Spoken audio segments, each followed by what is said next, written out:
Hey everyone, I hope you're doing great. Today we have another huge 3D printer comparison. I'm gonna compare all these 3D printers and I just wanted to give you a quick introduction to which printers are gonna be in this video. So here we go. This is a popular one, the Anycubic i3 Mega, a functional Tevo Black Widow.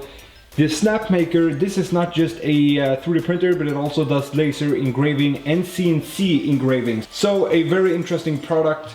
The Anet E10, the Makeblock Delta 3D printer, the Anet E10 and the Tarantula. Once again, I do have very exciting news about the Anet E10. Here we have the Tevo Little Monster, you know, not so little.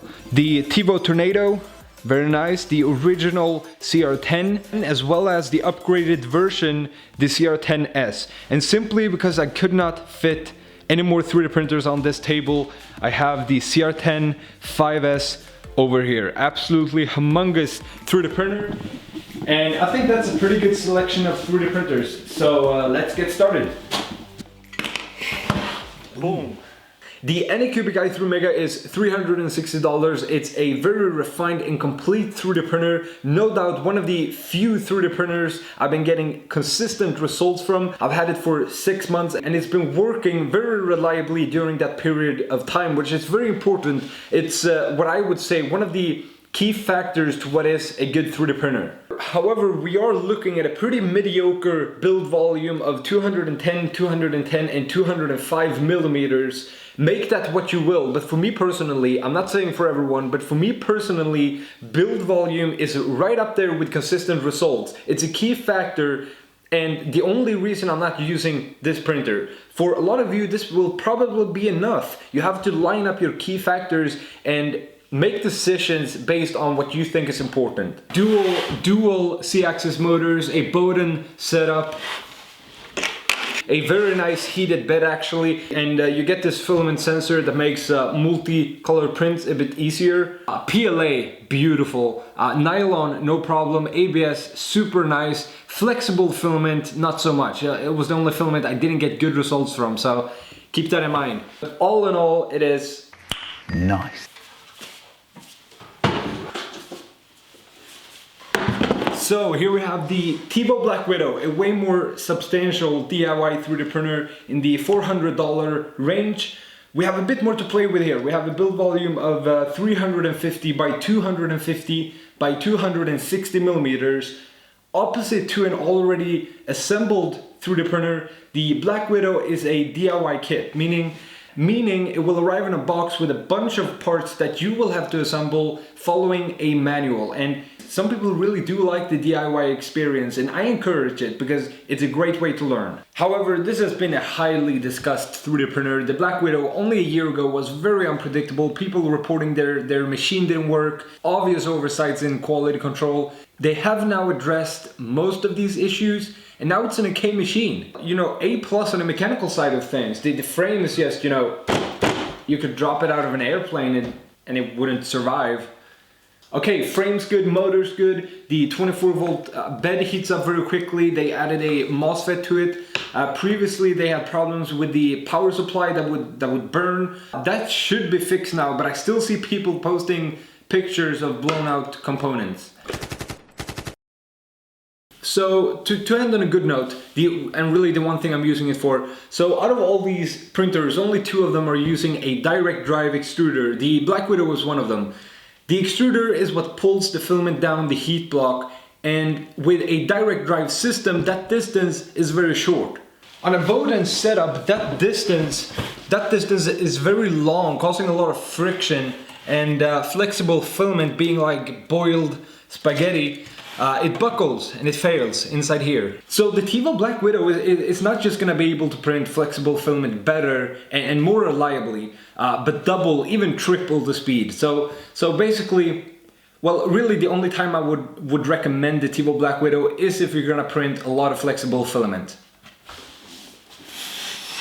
Oh, it's so small. Now this is an interesting one that I didn't want to show you because it's not live. You can pre-order it. And so many of you were asking for it. You've probably seen it in the background of my videos. It's the Snapmaker. It's the $800 3-in-1 multi-tool machine. Just an absolutely beautiful piece of engineering, and everything is very, very modular. You have these two different tool heads that are interchangeable. So this is the 3D printing head. You change it out to a laser and a CNC. So everything is all very modular. An intuitive and very user-friendly touch screen. You have the controller in the back where you plug in the power, and oh yeah, 12 seconds later. and they give you this power supply. I wrote Snapmaker on it just to keep it in line. I really do think so many people will find this helpful of a laser and CNC and 3D printing in just one complete package. But a build volume of 120 by 120 by 120 millimeters is not gonna cut it for me. And even smaller for the CNC of just 90 by 90 millimeters. I mean, that's not a big piece. You can expect a more comprehensive review of the Snapmaker in the near future.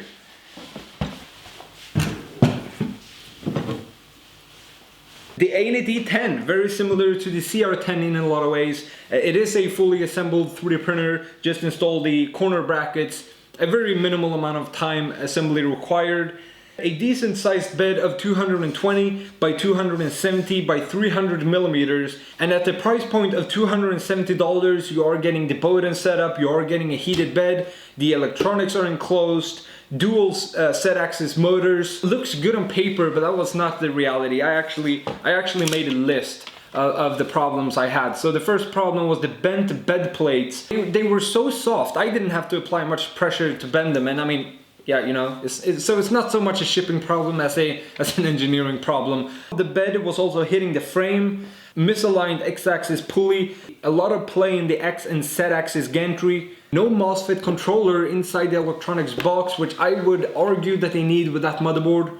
The thermistor is not locked in, you're supposed to just place it in the heat block, and if that were to fall out somehow, that would eventually overheat and possibly catch fire, so that's not good. Though I don't see that very likely, but usually they are locked in. Okay, I could go on here, but the number of problems just out of the box exceeded my expectations to what I would consider a good 3D printer. Not just the poor quality control and engineering, but keep in mind, because I know the pictures can be quite misleading, but compared to the CR-10, you're getting a significantly smaller build volume. The entire printer itself is much smaller. Yeah, I hope you can see this, but it is a lot smaller. You also don't get the glass bed, which is something I value extremely much. So all of this leads me to not wanting to recommend the Anet E10, but I can't argue that it doesn't print, because it does, and it prints quite well. So, what I would recommend to someone who is looking for a true DIY kit, someone who wants to build their 3D printer from scratch. This one is a Delta printer I had in my previous comparison video. It's the Micro Delta rework from Emotion Tech. Super nice, just a pure joy to build and assemble. High quality components, very robust. The manual is great, and they even send you this adapter as a power supply, so you know it's safe for kids. Around $500, a little pricey, but the one thing I didn't like was the build volume. 150 by 200 millimeters, so fairly small. So I want to present to you another option.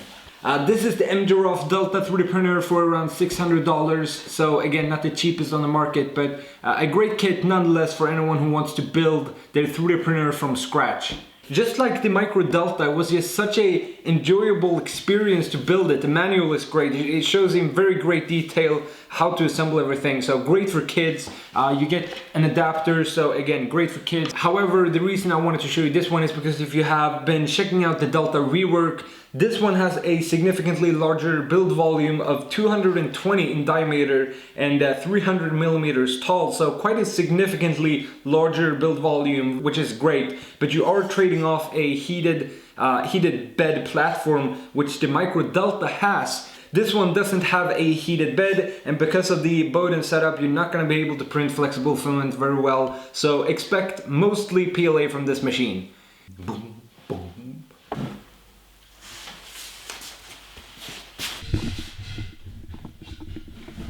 These two are going to be your cheapest options, with the Anet E8 at $140 and the Tarantula at $180. Now both of these are DIY kits, however not really suitable for kids because of open power supplies on both printers. not great manuals, but I mean, you are getting a decent build volume and everything you need to start 3D printing at this price point. That's just... Now both of these has several crucial flaws. The frames are less than optimal. That probably will require some modifications from your part. They lack in quality control and are, you know, semi-dangerous if not wired correctly. But they do 3D print and can produce some surprisingly good results, which I do want to make a correction from my previous comparison video where I gave a slight edge to the Tarantula. I have now found some very well fine-tuned settings for the Anet E10, which I, by the way, will link all the profiles for all the printers in the description below. So now I get very nice prints on both the Anet E10 as well as on the Tarantula. It's definitely the heaviest one. Okay, I'm gonna stand next to this little bugger. The Tevo Little Monster for $800. You're stepping up to a 350 by 500 millimeter build volume. Oh, I really have been loving it since day one. For its ability to print very quickly, way faster than any other 3D printer. And also it's compatible with almost any filament. So it prints flexible filament very nicely. And for that reason, it's one of my most used 3D printers. So for the assembly, a lot of things were already pre-installed, so it didn't take very long time to get it working. I mean, ridiculously strong frame, borderline overkill. A 24 volt heat bed heats up fairly quickly to 100 degrees. Well, Tevo, so you might experience some quality control issues. Mine was fine, and I don't see too many people with major problems. I'm telling you, it's a solid printer. Thumbs up. Now with this, I think Tevo did a good job. The Tevo Tornado, around $400 with a 300 by 300 by 400 millimeter build volume, so we are getting up there. A clear following construction to the hype around the CR-10. Virtually no difference between the two. The Tornado arrives very much like the CR-10, semi-assembled already, which is nice. The one major difference, and the only thing I complained about in the CR-10 review, was the heated bed taking a pretty long time to reach to bake temperature, making it a bit more difficult to print nylon and ABS. Now Tevo decided to upgrade the Tornado with an AC heat bed, so it has a MOSFET inside the electronics box that uses the outlet power in order to heat up the bed, and it just... However, Creality posted a comment about this saying that they use only 12 volts because it's a safe voltage that doesn't hurt anyone, but the disadvantage is the heating speed is slow. The only downside with the Tornado I found to be that you will experience salmon skin. It's an artifact on your 3D prints. I'll cover more about this later. Do I really need to make an introduction? You already know this printer, you know I'm fond of it. I mean, what haven't we printed on this one? Both Rick and Morty was printed on this one, the Lithuanian Lion head, the Terminator head. Some big prints have been done on this machine. I mean, by far the 3D printer I've used the most. The Creality CR-10 is $360 with the 300 by 300 by 400 volume. It became very popular in the summer of 2017, and I have to give credit to Creality for the way they managed their popularity so well. They didn't skimp on the quality control, and I feel they have been very consistent. You know, the CR-10 have just been the kind of tool that I've been able to put my full trust to, and that takes some time to build up. Comparing the Tornado to the CR-10, I haven't put the Tornado through nearly the amount of hours as on the CR-10. Well, the heat bed on the Tornado is a huge plus, a huge improvement over the CR-10, but the CR-10 I can recommend with confidence. It's gonna take time to put the Tornado through its paces. The Creality CR-10, you have seen me use it, I think it's good, I recommend it. Boom!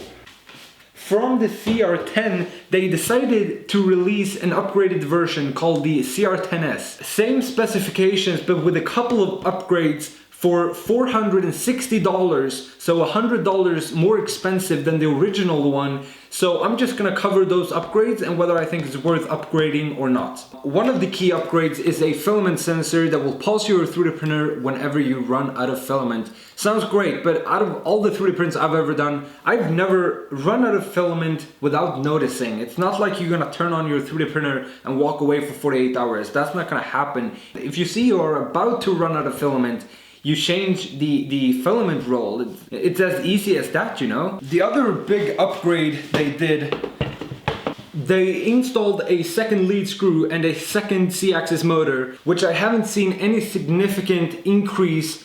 And I have printed several 400mm tall objects, and this entire gantry does feel more locked in. But I haven't seen any significant increase in printing quality. They perform the same. The last one is they have added a power panic feature, so whenever your 3D printer gets disconnected, let's say someone pulls the plug out, the 3D printer will be able to remember where it was and you will be able to resume the print after you connect the printer once again. Oh yeah, I could see this being useful for a lot of people in a lot of situations, but ironically I haven't been forced to use it a single time, but I could see it being useful for a lot of people, so that's a great feature. So if you were to ask me is it worth the upgrade, I would say if you're crunching your cents to buy a 3D printer, just go with the original CR-10. But none of these upgrades makes the 3D printer worse, so you know, if money isn't the problem, just get the CR-10S. Oh my gosh, that's heavier than the Delta. It's the most expensive printer I have. You are getting a lot of bang for your buck though, with a 500 by 500 by 500mm build volume. In that category, it's probably one of the most inexpensive ones. It's hard to find printers with that kind of build plate. And the CR-10S5, as this is $1,100, and it's basically a CR-10 on steroids. I've only been using it for a week or two, but so far my impression is that it's just a beefed up CR-10. They have made some modifications, like it's now a 2-rail system on the y-axis instead of just a one. They have a filament sensor, dual C-axis, the Y motor is bigger, so they have taken the time to make it work. Something that bothers me though is only a 300 by 300 heat bed, so don't expect the entire build plate to be heated. If build volume is your #1 priority, this is going to be your most affordable option. Oh man, we're done. Now let's compare the 3D printing quality against all of these by printing a small benchmark, a boat. Let's do it.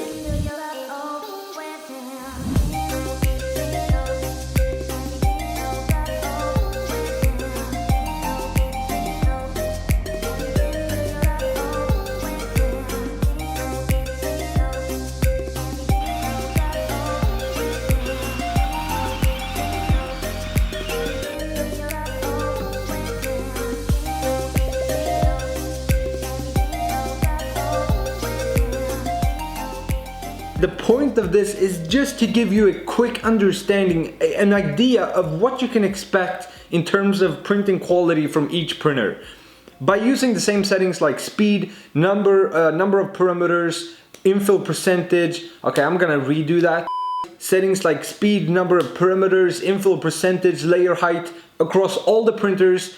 But obviously the extrusion multiplier and the retraction settings has been tuned to each printer individually. Let's get started with the Anycubic, the Snapmaker, the Anet E10 and the Makeblock. Now, let's start with the Anycubic over here. It's good, it's fine, and that has been my overall experience with the Anycubic i3 Mega. It's been very consistent. The print is not 10 out of 10. Don't take me wrong, the print is awesome. I love that machine for its ability to print very consistently, but that is as good as I've been able to get it. Now with the Snapmaker, that's very interesting because this was one of the very first prints. And it did an amazing job, it really did. You can kind of see almost like temperature difference sections, which is kind of interesting. I don't know if it has to do with the lead screw design, it doesn't use timing belts, but the print turned out really, really good. Now with the Anet E10, like I said, it prints, and it didn't do a terrible job, it prints. You can kind of see some inconsistencies, but I think if you really took the time to tune it, you could get a really good printer for a really cheap price. But out of the box, this is what you can expect. Now the Makeblock, I think, did a very good job putting down the layers. They look really fused in together and they look really strong, which is important. The only thing I would complain about is the overhangs. They didn't do a very good job, and that could be because the cooling fan is a little bit weak, so that might be something you want to modify. But overall, very nice. All right, let's put this back. Okay, let's do the Black Widow. Let's do the Tevo Little Monster and the Tornado. 3 of the printers from Tevo, and what these have in common is the salmon skin artifact. Salmon skin is a visible pattern, not so much on the Black Widow and very little on the Tornado, but on the Tevo Delta it's very pronounced, and it's caused by the motherboard. Well, more specifically the driver that controls the motor, called the stepper driver. And a lot of people don't like this. They think it looks weird, and I have to agree, it doesn't look all that great. Luckily, there is an easy fix by installing something called TL Smoothers. It's fairly quick, it's fairly inexpensive. I will leave a link down below to a video that explains how to do it. There is definitely some ripples, some imperfections on the Black Widow, but it did decent. On the Tevo Delta, I think it looks great. It just this salmon skin is very present. The Tornado did good, very small amount of salmon skin. It's just this one line close to the roof that doesn't look all that great. Oh, very nice. Now this is a shocker. The 2 cheapest options, the Anet E10 and the Tevo Tarantula, performed remarkably. Both of these made on 3D printers under $200. The Tarantula looks good. It doesn't dazzle me. You don't need sunglasses to look at it. The Anet E10 is just marvelous. Well, that's all I had to say about those. Now let's bring out the boats for the Creality series. We have the CR-10, the original one, the CR-10S, and the CR-10S5. Hey, I have to say I'm not too happy with the CR-10. It did pretty average. You can see some clear imperfections. And once again, we have that line close to the roof, so that might have more to do with the model and the slicing than the actual printer itself. But below my expectations from what I've seen with the CR-10 before. Now what really got me going was the CR-10S. This is by far the best Benji out of them all. So it has either to do with the upgrades, or the original CR-10 is suffering from some kind of fatigue in the bearings. I don't know, that's more likely, I feel, based on the 100 of hours extra that I've printed on the original CR-10. But this just looks absolutely perfect. It's, yeah, it's by far the nicest one. The CR-10S5, the big one that didn't fit on the table, did very nicely as well. The only issue I have that I didn't see on the CR-10 or the CR-10S, which is weird because all of these are running the exact same settings. What I can see is an issue called ghosting, and that should disappear with decreasing the extrusion multiplier. But I'm starting to think it has something to do with the enormous size of things, considering we didn't see it on the other 2. But overall, a very nice print. Gosh, I hope you found this video helpful, because that is all I got. Thank you so much for watching, and please show your appreciation by clicking the thumbs up, and I will see you again very soon. Have an awesome day. Bye.